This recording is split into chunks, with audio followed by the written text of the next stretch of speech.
সহজ আমি এটা আপনি হয়তো আমাকে পছন্দ করবেন না সাক্ষাৎকার নিতে। আমি ছোট করে বলি যে এই বঙ্গ মার্কেট আপনার পিছনেই, এটা এখান থেকে 2-1 মিনিটের রাস্তা। রাত 3টার পরে সেখানে আগুন ধরে।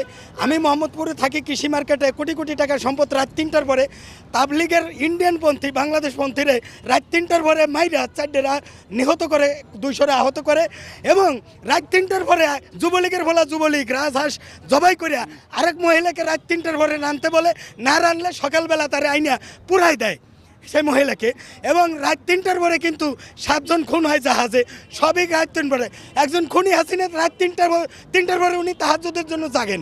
তো জাগার পরে কি তাহাজ্জুদ পড়েন এই জাতি জানে উনি কোন ধরনের তাহাজ্জুদ পড়েন। ওনার তাহাজ্জুদ হলে সচিবালয়ে আগুন দেওয়া। এখানে মিনিমাম 10 কোটি টাকা কোনো আওয়ামী লীগের দোসরকে দেওয়া হয়েছে রয়ের মাধ্যমে, যে তুই সারা জীবনে পাবি কত 1 কোটি 50 লাখ, আর তুই 10 কোটি পাবি তোর